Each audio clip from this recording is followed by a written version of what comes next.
animal masks, crossbows, and one final girl who refuses to die quietly. Today's movie proves you truly can have it all. Welcome to Sick Flicks, where I take a deep dive into the cinematic sewer to help you embrace your inner gore geek. I'm Mike Bracken, aka the Horror Geek, and today we're braving Adam Wingard's blood-soaked 2011 home invasion shocker, You're Next. Most slashers are about helpless victims running for their lives. You're Next flips the script and shows what happens when the killers choose the wrong house. Picture this, a swanky country estate filled with a bickering family suddenly under siege by masked killers with crossbows, machetes, and a knack for turning a home into a slaughterhouse. Within minutes, the polite dinner chatter collapses into chaos. Windows shatter, arrows fly, and bodies hit the floor. This is the film where survival horror collides with pitch-black comedy, anchored by Sharni Vinson's Erin, arguably one of the greatest final girls in modern horror. She flips the script on the killers with improvised traps, brutal takedowns, and a survival instinct that makes Rambo look unprepared. It's stylish, savage, and gleefully vicious, proving that sometimes the hunters become the hunted. But enough about that. Can You're Next deliver enough carnage, chaos, and killer ingenuity to earn the coveted 5 barf bag rating? Let's get to the gore and find out. Oh, and before we get started, today's video is sponsored by patrons Hal, Erica B, and JH. If you'd like to help sponsor some videos and free me from the shackles of YouTube's tyranny, you'll find a link to my Patreon in the pinned comment and description below. And now, let's get bloody. We fade in on some bed wrestling. Did I rent the right movie? Definitely might be the wrong movie. Settle down, foot fetishists. Hey, cameraman, are you peeping on me? I have no idea who these people are, so don't feel alarmed that you don't either. Mind if I chime in? Whoa, a CD changer? Do kids even remember CD changers? Christ, I'm old. Oh hey, it's Larry Fessenden! If you don't know Larry, he's a great director, and sort of the Sean Bean of horror movies. If he shows up, there's a good chance it's just so he can get killed.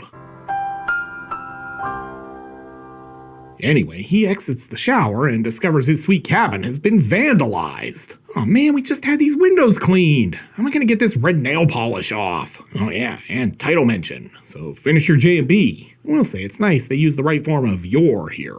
And hate to be killed by people with terrible grammar. And if you're wondering why he's next, it's because someone already got his girlfriend. Larry then flees right into a jump scare. Told you he was gonna die. And nailed it. Now his windows are gonna have streaks. Okay, sure. Let's just toss in a field establishing shot. It's like one of those Great Depression era pictures of the plains of Kansas. Oh shit, did I remember to turn the stove off? Better go back and check. Hey, it's Barbara Crampton. We last saw her in that cosmic horror flick, Sacrifice. She looks delighted to be here. So basically, they're headed to their isolated cabin, which takes them past Larry Fessenden's isolated cabin. And if horror movies have taught me anything, it's that going to an isolated cabin in the woods always leads to a relaxing weekend. Although calling this place a cabin might be underselling it. Anyway, they're the first to arrive. Or are they? That's funny. It's open. Probably those damn squirrels squatting in here during off-season. And over in movie 3, we've got more characters. Like indie film guy AJ Bowen. Wild that this might be the first time he's been on an episode of this show. Anyway, the exposition here is that Dad at the house is AJ's father, and he's retired with a huge retirement package. I'm guessing that's gonna be important later, but then things get even worse. I hope this means there's gonna be some good booze at your place, though. Probably not. My mom's on medication. What? A weekend in the woods with no booze? What's the point? House establishing shot. Inside, it's our first sign that something might be amiss. Probably just those damn squatter squirrels roughhousing upstairs. Look at hubby. Totally gaslighting her. Did you hear that just now? Hear what? But he's a good husband, so he's gonna go check it out. You squirrels better be gone by the time I get up there. Housekeeping. Oh man, we need to reno this bathroom. Tile and wallpaper? What were we thinking? He's ready to head out, but there's one more jump scare for the road. Oh, it's just this kid. No need for alarm. But wait, maybe there was cause for alarm after all. Not even 15 minutes in, and this movie is going down the drain. Oh, hey, you can't sleep in here with me. My parents are very strict about that. I love that she turns off the light and the room basically gets 0% darker. We also learn here that more of AJ's siblings are coming. Hell yeah. No, not like that, you pervs. I mean, they're due to arrive. They're showing up because it's the parents' wedding anniversary. I mean, at least it's not Friday the 13th, I guess. And let's add in some eerie foreshadowing while we're here. It should be interesting. How so? You'll see. Well, they're busy jibber-jabbering, Barbara's getting a drink. And hey, what's that creepy mask in the window? Ah, pull back. I don't need to see his pores. Downstairs, we've got new arrivals. It's his bro, aka Mumblecore legend Joe Swanberg. Well, they're catching up. Aaron's doing some exploring. Great family photo. Everyone looks delighted to be there. I love that she then goes to see Barbara like a main character in an RPG looking for side quests. I was just wondering if you need any help in here with anything. Well, there are those squirrels upstairs. Think you can handle those? Outside, it's guy time. So, you tried those boner pills? I hear they're amazing. Turns out he's asking AJ about a fellowship application. It didn't go well. I guess there were a lot of applicants this year, and I haven't exactly been published recently, so... Just remember all of this for later. Inside, Swanberg's checking up on his wife. Hey, you should probably get this mole checked. Is it just me, or does anyone else look at Joe Swanberg and find it totally believable that he has a crawl space filled with corpses? Oh no, Erin's quest to get milk has taken her to Larry Fessenden's place.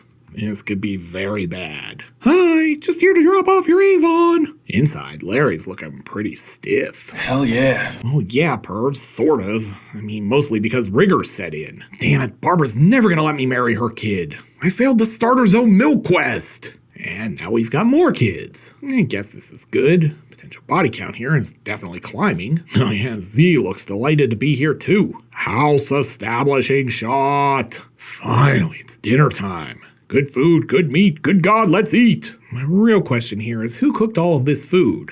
I know Barbara didn't, and I don't see any chefs or servants. Tariq is exactly the kind of filmmaker I run into at every dinner party. I've only made one documentary. It was at the Cleveland Underground Film Festival, 2008. They always follow it up with, we won the Audience Choice Award at the Mahoning Drive-In Festival. Also, fun fact, that's House of the Devil director Ty West. This guy's face mirrors my own reaction. And here comes some more exposition.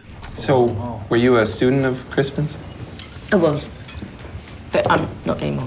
Yes, a tale as old as time itself. I'm gonna need a lot more Boone's Farm to get through this dinner. If you're not picking it up, there's a lot of tension between these brothers. This is starting to feel like one of those Jerry Springer Thanksgiving episodes. They're busy squabbling, Tariq takes a walk. With disastrous results. Yeah, he looks great. Just doing the arrow in the head gag. Trying to lighten the mood. Oh, it's like a first-person shooter. I love those. Swanberg was an adventurer once. Then he took an arrow in the back. And this seems pretty symbolic. After fleeing to safety, they're gonna pull the bolt out of Swanberg. But he needs drugs. Oh, come on, these are your birth control. Amy, the daughter, wants to make a run for the cars. And I'm not sure standing up is such a great idea. Runners on your mark.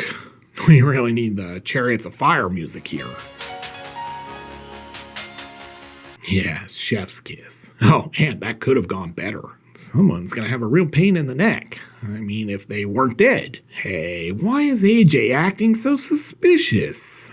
Aaron, meanwhile, has become the new de facto group leader. I think we should stay in here and lock everything and wait till the police come by. I will say, I sure hope that Swanberg isn't a back sleeper, because that's going to be rough. While everyone downstairs is busy fortifying the place, Barbara Crampton is napping.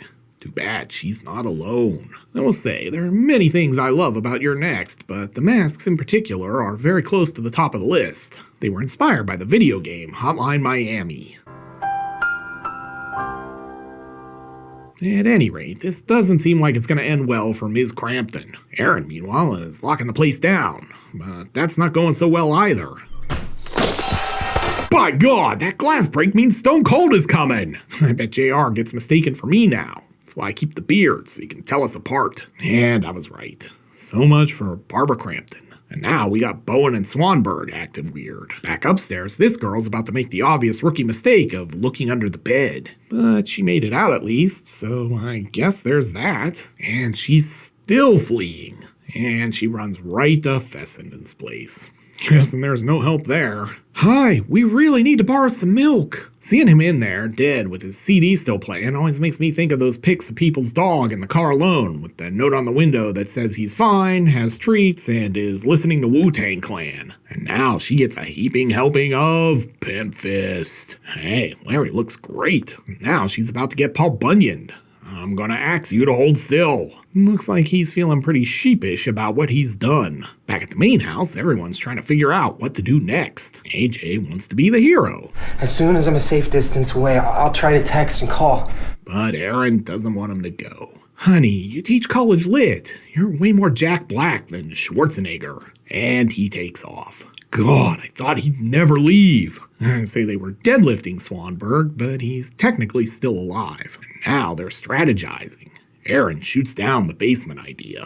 No, the basement's a bad idea. They could just pour gas down the stairs and throw in a match. How does she know all this? Did she grow up in a doomsday survivalist cult? Even the goth chick's like, dude, that's dark. And then Aaron walks into another jump scare.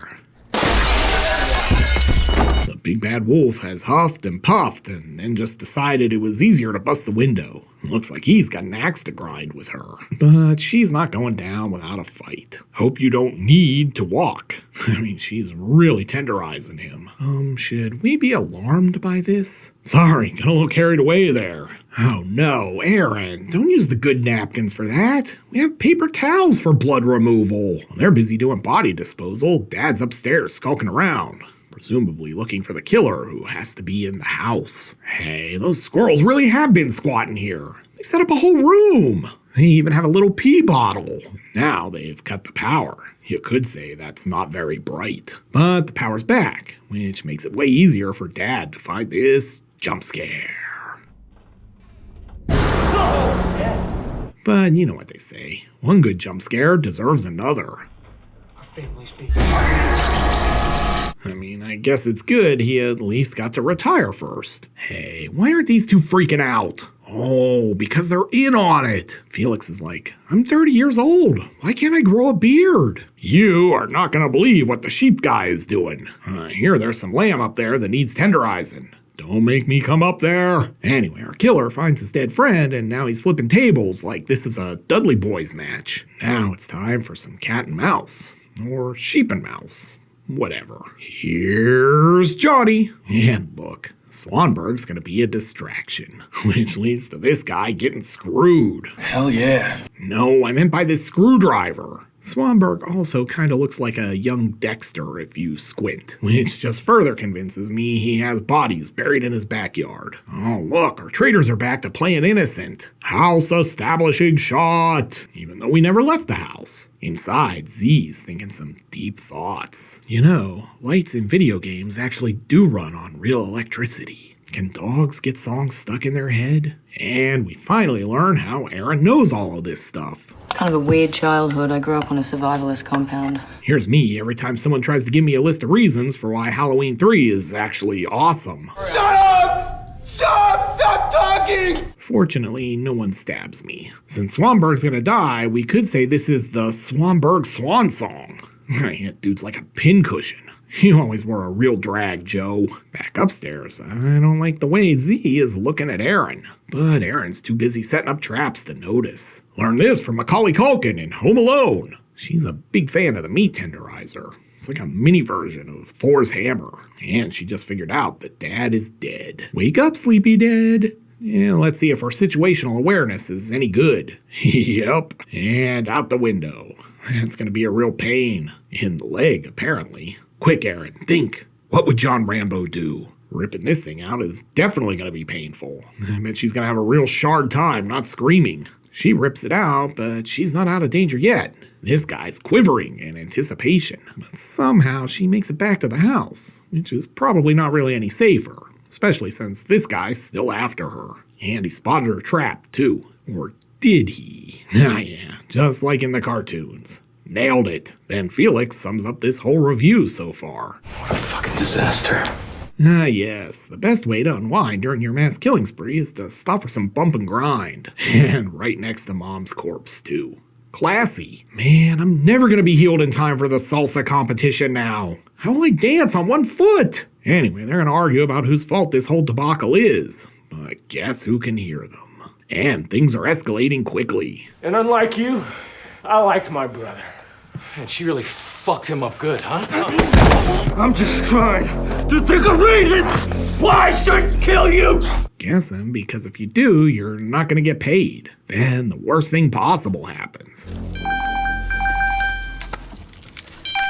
You gotta set the phone to vibrate. That's a total rookie mistake, Aaron. It is nice they finally texted back, though. Glad no one was dying or anything. But our final girl isn't going down without a fight. She gives them the slip. Except for this guy. Not even Excedrin is gonna fix that headache. And now she's got an axe. Oh, here's your Carpenter-esque 80s synth score, too. It's wild to me, like how every horror film from this era, especially the indies, went with the Carpenter synths. Wait, is she gonna booby trap the whole house in 5 minutes like Nancy in A Nightmare on Elm Street? Not gonna lie, that's the one thing that bugs me every time I watch the original Elm Street. She booby traps the entire house in like 20 minutes and still finds time to fall asleep. Oh my god, it's literally the sledgehammer trap with an axe, too. Someone definitely saw Nightmare on Elm Street. She had it set up just in time, too, because here comes the big bad wolf. And naturally, he didn't use the front door. Little pig, let me in. Well, this flashing light is giving me Murder Rock flashbacks. He falls for a trap, and now she's beating him with firewood. Probably time for him to log off. You got a little something, never mind. So that has to be all of them except the family members, right?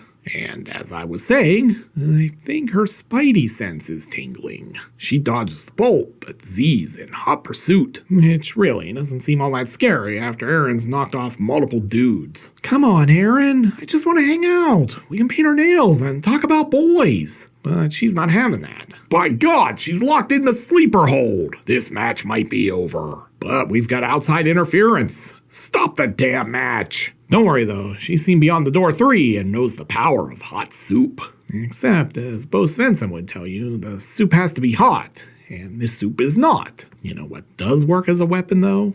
The pot. While she's distracted with Z, Felix stabs her in the back. Literally. A soup route? But don't worry, because we're about to get one of the coolest deaths ever. I've heard of blended families, but this seems on the nose. Now she's gonna deal with Z. You could say she wanted to pick her brains. Aaron might be the most lethal college TA in the world. Well, I think I've earned a break, but she's definitely got time to take a call.